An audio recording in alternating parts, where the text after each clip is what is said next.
దేవుని స్తోత్రం. అయితే ఇక్కడ ముఖ్యంగా ఈ యొక్క జకరియా కుటుంబం ఎందుకు చెప్పాలి అని అనుకున్నట్లయితే, యేసు ప్రభు వారికి ముందుగానే ఆయన మార్గాన్ని స్థిరపరచడానికి ఆ బాప్తిజాన్ని అనే దాన్ని తెలియచేయడం కొరకు ముందుగానే ఈ యొక్క జకరియా గారి యొక్క యోహాను గారిని దేవుడు ఇంట్రొడ్యూస్ చేశాడు. దేవుని స్తోత్రం. ఆ కుటుంబాన్ని చూసినట్లయితే లూకా సువార్త 1వ అధ్యాయము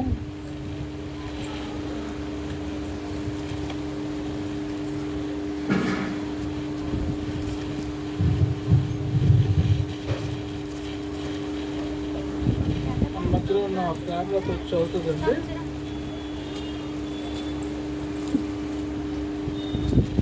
లూకా సువార్త 1వ అధ్యాయము 5వ వచనం నుంచి 20వ వచనం వరకు చదువుతుంది. లూకా సువార్త 1:5 నుంచి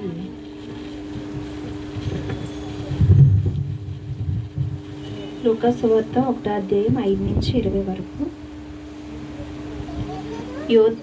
యోదియా దేశపు రాజైన హేరోదు దినములలో అబియా తరగతిలోనున్న జకరియా అను ఒక యాజకుడుండెను. అతని భార్య అహరోను కుమార్తెలలో ఒకతే. ఆమె పేరు ఎలిజబెతు. వీరిద్దరి ప్రభు యొక్క సకలమైన ఆజ్ఞల చొప్పునను న్యాయ విధుల చొప్పునను నిరపరాధులుగా నడుచుకొనుచు దేవుని దృష్టికి నీతిమంతులై ఉండెరి. ఎలిజబెతు గొడ్రాలైనందున వారికి పిల్లలు లేకపోయిరి, మరియు వారిద్దరు బహుకాలము గడిచిన వృద్ధులైరి.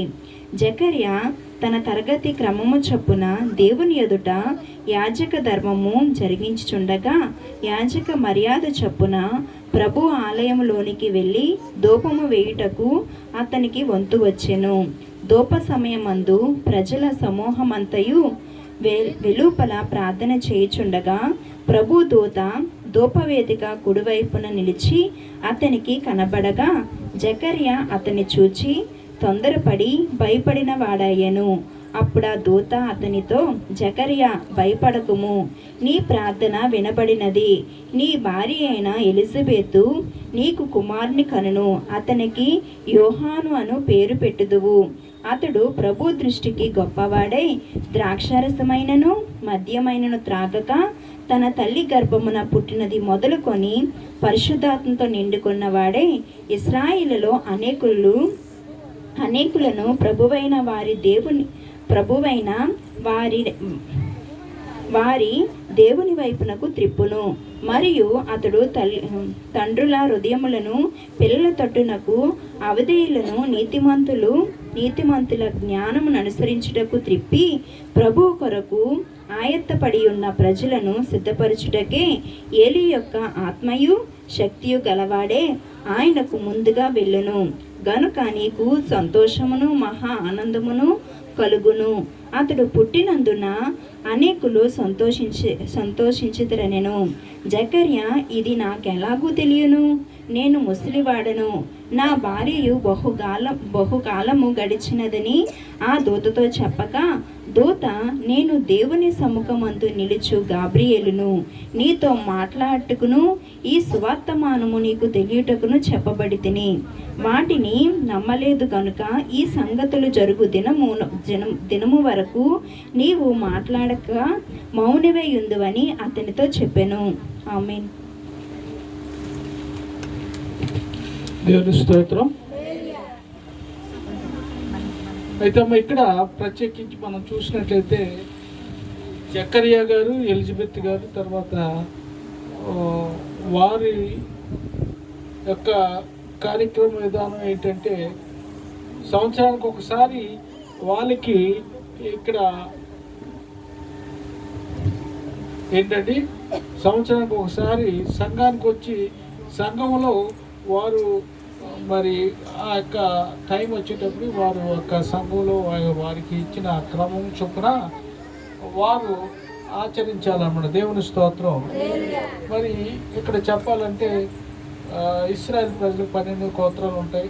ఆ గోత్రాలు కూడా 1వ గోత్రం, 2వ గోత్రం, అలాగా 12 నెలలు కూడా 12 గోత్రాలు వారు దేవుని యొక్క ఆలయానికి వచ్చి వారు ఆలయంలో ఎవరైనా సరే తప్పిదం చేసినా, దేవునికి విరోధంగా పాపం చేసినా సరే వారికి ప్రతిగా వాళ్ళు ఏం చేసేవారండి, ఆ నెలలో వారు అర్పిస్తూ వారి పాప క్షమాపణ పొందేవారు. అయితే యొక్క జకరయ్య గారు వారి యొక్క కమ్యూనిటీలోనూ లేకపోతే వారికున్న ఆ విషయంలో కూడా ఆయన వృద్ధుడు, పెద్దవాడు, బిడ్డలు లేనటువంటి వాడు. మరి వారి భార్య కూడా ఎంతో మరి చక్కగా ఉండేవారు. వీరి గురించి బైబిల్లో చదువుతారమ్మా, కేవలం వీరి గురించి ఏమి చెప్పబడ్డారు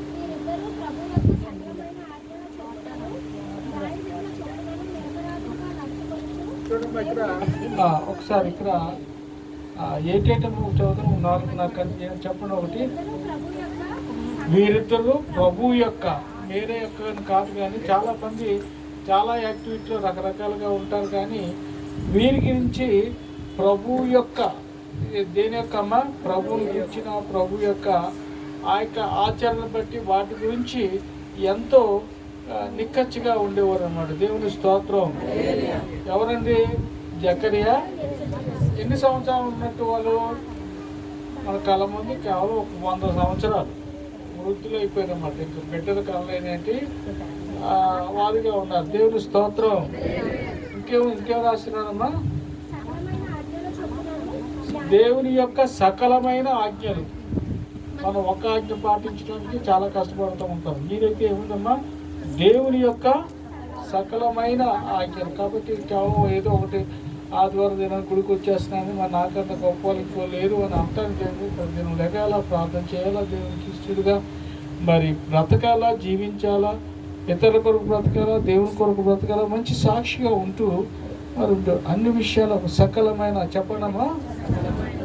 మనం కూడా ఏంటి, దేవుని యొక్క ప్రతి విధమైన ఆజ్ఞల్లో మనం పాటిస్తూ దేవునికి యథార్థంగా జీవించగలిగి ఉండాలి. దేవుని స్తోత్రం. అయితే ఇక్కడ చాలా చెప్పడము, న్యాయ విధి, సకలమైన విధులు వేరు, న్యాయ విధులు చొప్పున కూడా వారు నిరపరాధులుగా ఉండాలి. దేవుని స్తోత్రం. ఇంకా చెప్పడము, మనం మనుషుల దృష్టి ఉండటానికి చాలా కష్టం. అలాంటిది ఎవరి దృష్టిలోనమ్మా? మనం కూడా ఎవరి దృష్టిలో నీతిమంతులుగా ఉండాలమ్మా?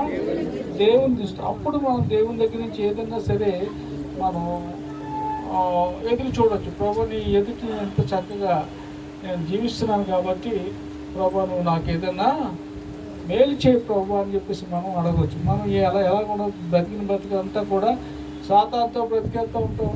సాతానికి అంతా చూసారా అంటే అందరికీ ఎలా ఉంటుందంటే, చెరుకు ఎంతమంది తిన్నారమ్మా? అందరు తిన్నారు కదా. చెరుకు ఏం చేస్తారమ్మా? నవిలి బాగా లాస్ట్ పిప్పి ఏం చేస్తామో తిప్పుకోమని మూసేదమ్మా. బాగుందిగా, ఎప్పుడు తీగా ఉంటుంది, నోట్లో ఉంచుకుంటావా? ఉంచుకో, అలా మూసేస్తాం. అలా కూడా మనం ఏంటంటే బ్రతికంతా అయిపోయిన తర్వాత, పిప్పి అయిపోయిన తర్వాత అప్పుడు అమ్మ నేను దేవుని సేవ చేస్తాను, దేవుని మంచిగా బ్రతికేస్తాను అన్నట్టుగా చాలా ఎక్కువ మంది ఏం చేస్తారండి, ఈ రకంగా బ్రతకడానికి ఇష్టపడుతూ ఉంటారు. దేవుని స్తోత్రం. హల్లెలూయా. అలాగే ఇక్కడ వీళ్ళు బ్రతికంతా కూడా ఎంతో చక్కగా మర్యాదగా ఎందుకు దేవునికి ఇష్టడుగా ఉండటానికి ఉంటూ ఉంటారు. దేవుని స్తోత్రం. హల్లెలూయా. హల్లెలూయా. కాబట్టి ప్రభునందు ప్రియమైన దేవుని సంఘం, ఈ యొక్క జకరియా గారికి ఉన్న స్పెషలైజేషన్ ఏంటంటే దేవుని దృష్టికి ఉండేవారు, అందరి దృష్టికి ఉండేవారు, మరి దేవుని దృష్టిలో ఎంతో చక్కగా బ్రతుకుతూ ఎంతో చక్కగా వారు జీవించేవారు. దేవుని స్తోత్రం. హల్లెలూయా. హల్లెలూయా. కాబట్టి వీళ్ళకి ఉన్నటువంటి మంచి లక్షణాలు బట్టి వీళ్ళలో ఒక కొదువు ఉంది. ఏం కొదువు ఉందమ్మా? పెట్టలేదు. దేవుని స్తోత్రం. నువ్వు పెట్టలేదు కాబట్టి చక్కగా యాక్టింగ్ చేస్తున్నావయ్యా, నీకేం కావాలో చెప్పని అన్నారా దేవుడు? ఏం అనలేదు. కానీ దేవుడు ఇచ్చినా ఎలాగే ఉంటాను, ఇవ్వకపోయినా ఉంటాను, నాకు ఏ లోటు ఉన్నా ఎలాగే ఉంటాను, ఏ లోటు లేకపోయినా సరే నేను ఎవరి కోసం బ్రతుకుతానండి? దేవుని కోసం బ్రతుకుతున్నట్టుగా ఉన్నప్పుడు అయితే ఈయన మరి క్రమం చొప్పున చక్కగా ఉండేటప్పుడు అప్పటికి ఈయనకి ఏం కలిగిందంటే దర్శనం కలిగింది. ఆలయంలో ఏం కలిగిందమ్మా? దర్శనం కలిగి ఆమె జకర్యా, మరి నువ్వు నీ యొక్క ప్రాంతాలన్నీ కూడా ఎంతకాలం కూడా దేవుడు వేచి వచ్చినప్పుడు చాలామంది అన్ని సంవత్సరాలు ఉండేటప్పుడు ఇంకేం దేవుడు ఏది లేదమ్మా, నా బతికే దేవుడు బతికేస్తే ఎంత ఖర్చునే ఉంటారు, వదిలేస్తారు. చాలామంది మధ్యలో చేతులు ఎత్తేస్తూ ఉంటారు, వాళ్ళ ఇష్టానుసారంగా బ్రతకడానికి చూస్తూ ఉంటారు. అయితే జకర్యా గారు ఆ బ్రతకడానికి కాకుండా మరి ఇంకా వృద్ధాప్యంలో కూడా వాళ్ళ భార్య కూడా తన యొక్క బిడ్డల కనుక ఉడికిపోయినప్పటికీ కూడా ఎంతో నమ్మకంగా ఉన్నప్పుడు ఇంకేం కలిగిందండి? దర్శనం కలిగి అప్పుడు మరి దేవుడు అంటాడు, మరి దూత అంటుంది, జకర్యా నీకు కుమారునికి అంటావు, అతను పరిశుద్ధుడిగా ఉండి ఎంతో పవిత్రంగా చూడమ్మా. అక్కడ ఏమని రాయబడి ఉన్నాము చూడమ్మా, అతను చెప్పండమ్మా, అతడు ప్రభు దృష్టికి గొప్పవాడే. ఎవరండి? ఆ పుట్టబోయే బిడ్డ. దేవుని స్తోత్రం. ఎవరు పుట్టిన తర్వాత చెప్పచ్చు, కానీ పుట్టక ముందే తన గురించిన సత్యాన్ని ఇక్కడ చెప్తే అతను ప్రభు దృష్టికి గొప్పవాడై ద్రాక్షారసమైనను మధ్యమైనను తాగక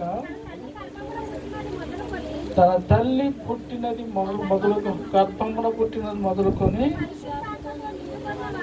పరిశుద్ధాత్మతో నిండుకొనిన వాడై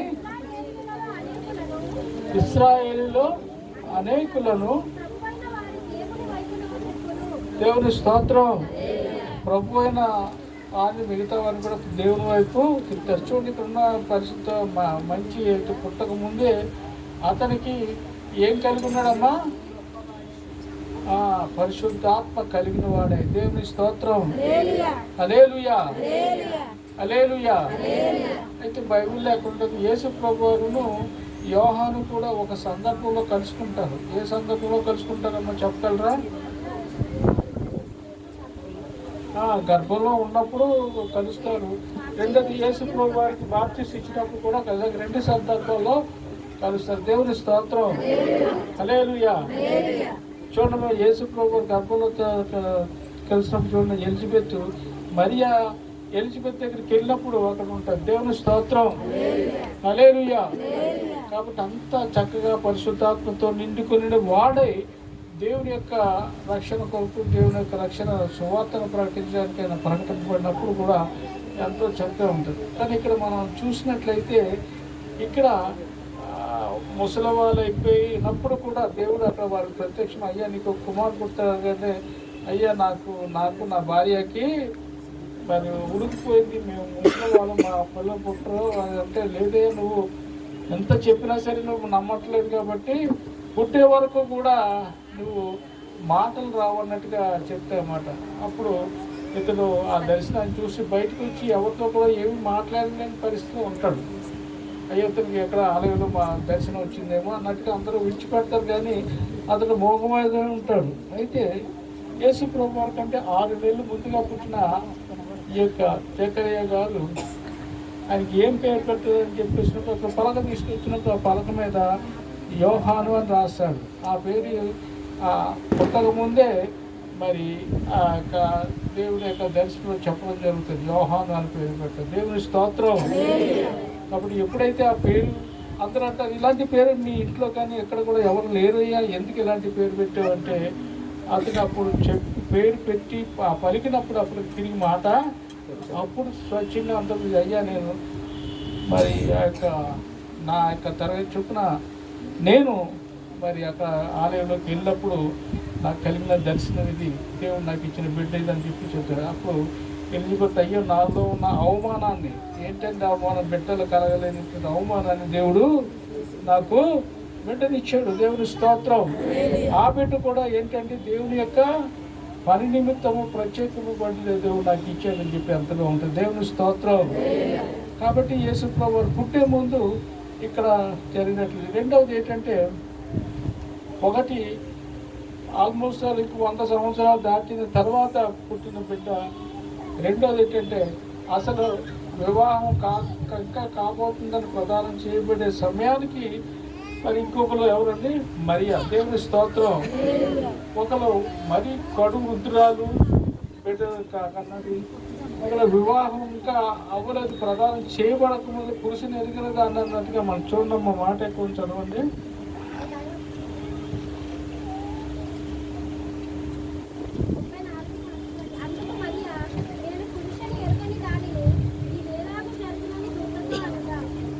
ఇక్కడ నేను పురుషుని ఎరుగున దానినే ఇది నాకు ఎలాగ జరుగునని చెప్పేసి దేవదూత ప్రత్యక్షమై గాబ్రియల్ దేవదూత మా మరియతో మాట్లాడినప్పుడు, అయ్యో అమ్మ నీకు కుమారుడు కంటా ఉంటే, అయ్యో నేను ఎప్పుడు పురుషుడితో వివాహం చేయబడ్డా ఇంకా ప్రదానం చేయబడదు కాబట్టి నేను పురుషుని ఎరిగిన దాన్ని ఎలా చెప్పిన పరిశుద్ధాత్మ నీ మీదకు చర్వతి శక్తి నీ మీద కమ్మును పుట్టబో శిశువు ఏంటండి పరిశుద్ధుడ దేవుని కుమారుడు అనబడినట్టుగా చెప్పినప్పుడు మరియా మరి ఇంకో ప్రభు దాసురాలను నీ చిత్తం చొప్పున నాకు జరిగింది. దేవుని స్తోత్రం. ఇక్కడ జకరియా గారు అయితే అనుమానపడ్డాడు. మరి ఇక్కడ మరి అయితే ఏం చెప్తుందండి, ఇదిగో ప్రభు దాసురాలను నీ మాట చొప్పున నాకు జరుగును కాదు. దేవుని స్తోత్రం. కాబట్టి ఇక్కడ యాక్సెప్ట్ చేస్తుంది. అక్కడైతే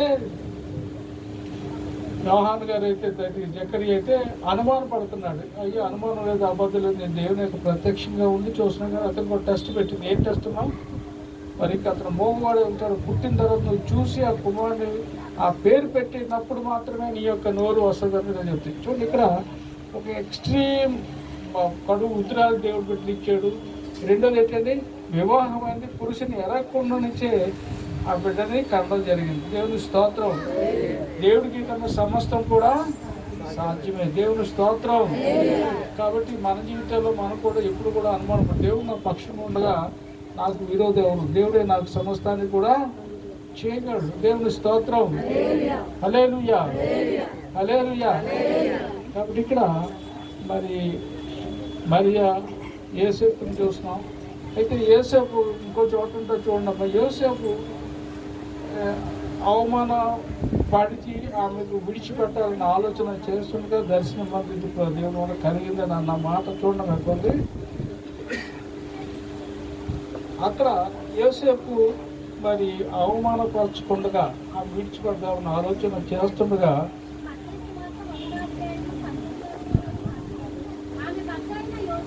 చదవడము ఆమె భర్త అయినా 1:11 కదమ్మా, 1:19. దేవుని స్తోత్రం. చదవడమ్మా. ఆయన భర్త అయిన యోసేపు నీతిమంతుడై ఉండి ఆమెను అవమానపరచనొల్లక రహస్యముగా ఆమెను విడనాడ ఉద్దేశించను. దేవుని స్తోత్రం. తర్వాత చదవడమ్మా. అతడు ఈ సంగతులను గూర్చి ఆలోచించుకొనుచుండగా ఇదిగో ప్రభువు దూత స్వప్నమందు ఆయనకి ప్రత్యక్షమై, దావీదు కుమారుడైన యోసేపు నీ భార్య అయిన మరియను చేర్చుకొనుటకు భయపడకము, ఆమె గర్భము ధరించినది పరిశుద్ధాత్మ వలన కలిగినది, ఆమె ఒక కుమారుని కనును, తన ప్రజలను వారి పాపముల నుండి ఆయనే రక్షించును కనుక ఆయనకు యేసు అను పేరు పెడు. దేవుని స్తోత్రం. హల్లెలూయా. అయితే ఇక్కడ ప్రత్యేకించి యోసేపుకి దర్శనం వచ్చింది. మరి మరియా కూడా డైరెక్ట్గానే గబ్రియల్ అనే దేవదూత వచ్చి చెప్పడం జరిగింది. దేవుని స్తోత్రం.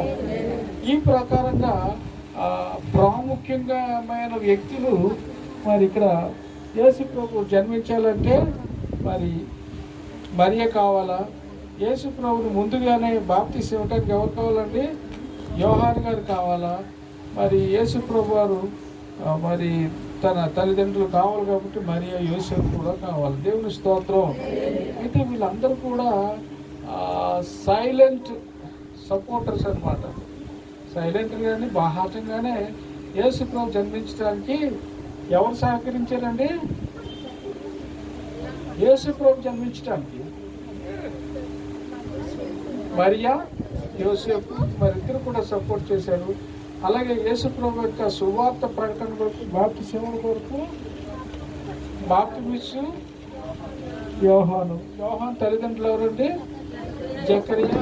అయితే వీళ్ళందరూ కూడా ప్రత్యేకింపబడి దేవుని యొక్క కార్యం మహిమాత్మంగా వారు జీవించడానికి ప్రత్యేకింపబడి ఉన్నారు కాబట్టి దేవుని కార్యాలు వారి ద్వారా దేవుడు జరిగించారు. దేవుని స్తోత్రం. మరి ఈ యొక్క మరియా, యోసేపు, లేకపోతే జకరియా, ఎలిజబెత్ వారు కూడా పవిత్రంగా జీవించి మేము పవిత్రంగా ఉన్నారు కాబట్టి దేవుని యొక్క రక్షణ కార్యక్రమంలో వీరు దేవుడు ప్రత్యేకించి ఎవరిని వాడుకున్నారండి? వీళ్ళు వాడుకున్నారు. దేవుని స్తోత్రం. హల్లెలూయా. కాబట్టి నువ్వు నేను కూడా దేవుని యొక్క రక్షణ ప్రణాళికలో మరి వాడబడాలంటే మరి యొక్క మరియా, యోసేపు లేదనుకుంటే జకరియా, ఎలిజబెత్లో వీరు కూడా ఎంతో చక్కగా ఉండాలి. దేవుని స్తోత్రం. అయితే ఇక్కడ ఇంకొక ఇద్దరు ఉన్నారండి. ఎవరండి ఆ ఇద్దరు? ఎవరంటే ఎలిజబెత్, మరియా. దేవుని స్తోత్రం. మరి యోహానేమో అక్కడ ఎలిజబెత్, జకరియా కనబడుతుంది. రెండవది ఇంకోళ్ళు ఎవరండి? మరియా, యేసేపు వచ్చి యేసు ప్రభువు కూడా కనబడుతుంది. కాబట్టి అక్కడ మరియా, ఎలిజబెత్ కూడా ఇద్దరు కూడా రక్త సంబంధులే, బంధువులే. అయితే వీళ్ళిద్దరు కూడా చక్కటి యొక్క శుభవార్త విన్నప్పుడు మరి మరియా ఏం చేసిందంటే తన బంధువైన ఎలిజబెత్ దగ్గరికి వెళ్ళినట్టుగా మనం చూస్తున్నాం. దేవుని స్తోత్రం. అక్కడ చదవండి మరి మత్తయి సువార్తలోనే 19.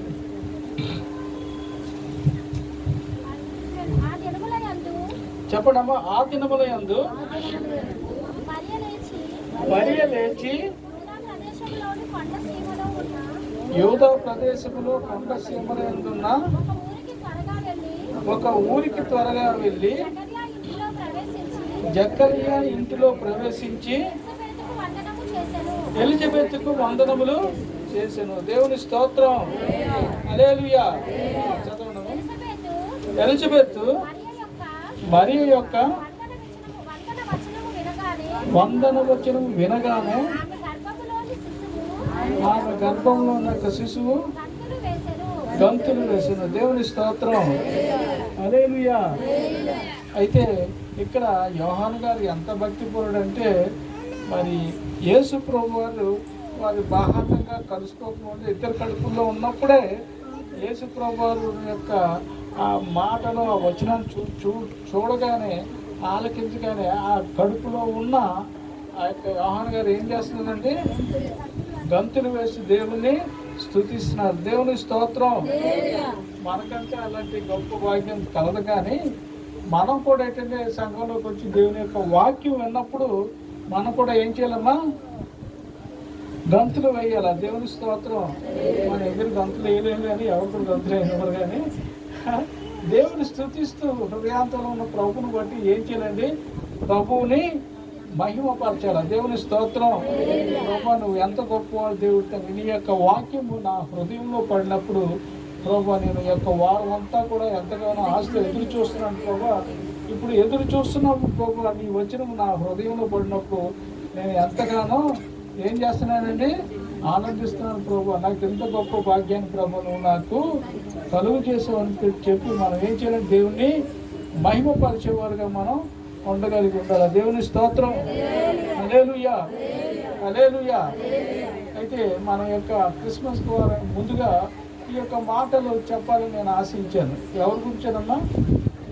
మరియా, యోసేపు, లేకపోతే జకరియా, ఎలిజబెత్. దేవుని స్తోత్రం. మన టైం అయిపోయింది. హల్లెలూయా. హల్లెలూయా. కరెక్ట్గా 12:05 అయింది. నేను ముగించేసిన తర్వాత 2 నిమిషాలు చెప్పి దేవుని స్తోత్రం. హల్లెలూయా. కాబట్టి ప్రభునందు ప్రియమైన దేవుని బిడ్డలారా, మనం కూడా దేవుని యొక్క నామ మహిమ ఘనతగా మనం జీవించగలవారమే ఉండాలి. దేవుని స్తోత్రం. హల్లెలూయా. హల్లెలూయా. కాబట్టి మనం కూడా ఈ విషయాలను ఆ పవిత్రమైన బిడ్డలను బట్టి ప్రభు నీ యొక్క రక్షణ కార్యక్రమంలో ఏంటమ్మా? రక్షణ కార్యక్రమంలో ప్రభు నువ్వు మమ్మల్ని కూడా వాడుకో ప్రభు. దేవుని స్తోత్రం. ఎవరు ఎప్పుడు దేవుడు ఎవరిని వాడుకుంటారో తెలియదు కాబట్టి మనం ప్రతి వారిని కూడా గౌరవిస్తూ మనం ఏం చేయాలండి? ప్రభు నామముల వారిని మహిమపరిచేవారుగా మనం ఉండాలని మనం చేస్తున్నాం. దేవుని స్తోత్రం. హల్లెలూయా. హల్లెలూయా. హల్లెలూయా. కాబట్టి 100 సంవత్సరాలు దాటినా జకరియా ఎలిజబెత్ దేవుడు బిడ్డలు ఇచ్చాడు. అసలు వివాహం అసలు కాకుండానే ప్రదానం చేయబడిన వారికి కూడా మరి దేవుడు బిడ్డల్ని ఇచ్చాడు. ఒకరేమో యేసు ప్రభువుకి అన్నారు, ఇంకొకరు వచ్చి ఎవరికన్నారండి? యోహాను గారు. దేవుని స్తోత్రం. కాబట్టి మనం కూడా ఏం చేయాలండి? బిడ్డలు కనాల. దేవుని స్తోత్రం.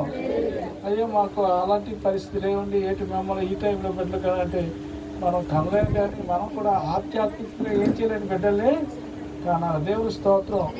ఇతరులు సువార్త ప్రకటించి వాళ్ళు కూడా మనం ఏం చేయాలమ్మా? రక్షణలోకి నడిపించాలి. అలాగే మనం ఏం చేస్తామండి? ఆధ్యాత్మికమైన బిడ్డలు మనం కనగలుగుతాం. దేవుని స్తోత్రం. దానికోసం ఉచితనే మనం కనలేం కానమ్మా, మరి ప్రత్యేకించి కనగలిగి ఉండాలి. ఎలాగండి? ఆధ్యాత్మిక ప్రభు, ఇగో నాకెంత గొప్ప ఆధ్యాత్మిక స్థితిని అనుగ్రహించే ప్రభు, నీకు వందనాలు చేసి దేవునికి వందనాలు స్తోత్రాలు చెల్లించేవారుగా ఉండాలి. కాబట్టి మనకి ఇదేంటంటే ప్రత్యేకమైన వారం. కాబట్టి యేసుని గురించిన రక్షణ మన గృహాల్లో తీసుకొచ్చాం. ఎవరు కూడా ఎప్పుడు వినబడలేని అనేక రకాలైన గృహాలు ఉన్నాయి. ఎలాంటి గృహాలు ఉన్నాయమ్మా? సువార్త తెలియని గృహాలు ఉన్నాయి. యేసు ప్రభు తెలియని వారు ఉన్నారు. ఇంకా వారు నిత్య నరకాలకు వెళ్ళిపోవటానికి సిద్ధంగా ఉన్నారు. అలాంటి వారు మనకి ఏం చేయాలండి? యేసు ప్రభు గురించి రక్షణ సువార్త. అమ్మ ప్రభు నేను నమ్ముకున్నాను, నేను ఎంతో మేలు. ఇప్పుడు అన్నిటికంటే మహాభాగ్యం ఏంటంటే, నేను ఒకవేళ ఇక్కడ కళ్ళు మూస్తే నేను ఎక్కడికి వెళ్తానండి? పరలోక రాజ్యానికి వెళ్తాను. నాకు దారి తెలిసింది. నా యొక్క చివరి మలుపు, చివరి యొక్క ప్రయాణం ఎక్కడో నాకు తెలిసింది. అమ్మా నువ్వు ఎక్కడికి వెళ్తావో తెలుసా? ఇప్పుడు నువ్వు పూజించేది, ఆరాధించే ఒకవేళ నువ్వు తీసుకెళ్ళా కోచ్, కానీ నేను నమ్మిన యేసు ప్రభు అయితే ఏం చేస్తాడమ్మా? ఆయన తప్పనిసరిగా పరలోక రాజ్యానికి తీసుకెళ్తాడు అని చెప్పేసి మనం ఆ యొక్క సత్య సువార్తని మిగతా వారికి అందరూ కూడా ఏం చేయాలని తెలియ చెప్పగలిగి ఉండాలి. దేవుని స్తోత్రం. హల్లెలూయా. అది మనకి ఇది ఒక మంచి అవకాశం. అది ఏదమ్మా అవకాశం? క్రిస్మస్ అనేది ఒక అమ్మ మా పండుగ యేసు ప్రభు నా హృదయంలో జన్మించారు కాబట్టి నేను ఆ క్రిస్మస్ ఆరాధన చేస్తానమ్మా. కాబట్టి నేను కూడా నిన్ను ఈ యొక్క ఆరాధనకి ఆహ్వానిస్తున్నాను అని చెప్పి వారిని పిలిచి మన పలవ పుష్పం పండు ఎదురు తెచ్చి, అమ్మా యేసు ప్రభు నన్ను ప్రేమించాడు, నిన్ను కూడా ప్రేమిస్తాడు, నువ్వు కూడా ప్రభువుని నమ్ముకో అని చెప్పేసి మనం ఏం చేయాలని వారికి సువార్త ప్రకటన చేయాలి. దేవుని స్తోత్రం. హల్లెలూయా. హల్లెలూయా. చాలామంది సువార్త చెప్తూ ఉంటారు, కానీ చాలామంది ఏంటంటే రకరకాలుగా ఉంటారు ప్రజలు. ఎలా ఉంటారు? ఇక్కడికి వచ్చిన వారిని కూడా వేరే సంఘాలకి నడిపిస్తూ ఉంటారు. మనం అలా నడిపించకండి. మనం ఏం చేయాలి? ఎవరు తెలియని వారికి చెప్పి సంఘానికి నడిపించండి. ఇక్కడ వచ్చిన వారు వేరే సంఘాలకి నడిపించకండి. దేవుని స్తోత్రం. సంఘానికి వ్యతిరేకంగా మన పాపం చెప్తే దేవుడు దానికి తగిన శిక్ష విధిస్తాడు. దేవుని స్తోత్రం. హల్లెలూయా. కాబట్టి ఈ యొక్క క్రిస్మస్లో కనీసం నేను ఒకరికైనా సువార్త ప్రకటించాను. ఏం చేయాలండి? సువార్తను ప్రకటించాలా? యేసు నా హృదయంలో జన్మించారు కాబట్టి నా కుటుంబము, నా బిడ్డలు, మేము అందరూ కూడా ఈ రోజున ప్రభువుని గురించి తెలుసుకున్నాం. మేము ఎంతగానో ఏమైందండి? ఆశీర్వదపడ్డాం. ఇక్కడ నుంచి మీరు మీ యొక్క కుటుంబం అంతా కూడా ఆశీర్వదపడాలంటే ఈ రకంగా మీరు ప్రభువు నమ్ముకోండమ్మా. నాకున్న ఆనందాన్ని మీరు కూడా పంచుకోండి అన్నట్టుగా మనం చెప్పగలిగి ఉండాలి. దేవుని స్తోత్రం. హల్లెలూయా. అయితే మా ప్రాముఖ్యంగా కొన్ని విషయాలు మేము చెప్పాలా. మరి ఈ యొక్క వచ్చే మంగళవారం నాడు, రేపు కాకుండా ఎల్లుండి మన మధ్యలో ఉన్నటువంటి నాగమణి గారు ఒకసారి నిలబడున్నామా? వారి ఇంటి దగ్గర మధ్యాకాల క్రిస్మస్ ఆరాధన జరుగుతుంది. అంటే 11 గంటల నుంచి ఎన్ని గంటల వరకు అమ్మా?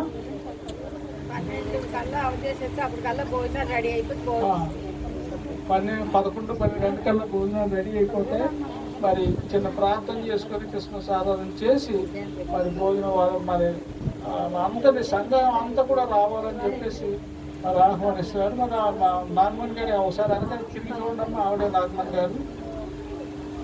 తెలుసా? ఎంతమందికి తెలుసు? చేతులు చర్చ్ ఓపెన్ చేసింది మేమే. సచివతి మేమే. 21 సంవత్సరాలు 22 సంవత్సరాలు దేవుని స్తోత్రం. స్టార్టింగ్ మేమే చేసాం. మరి ఆయన చాలా మరి పూర్వీకులు అదర్ చేసి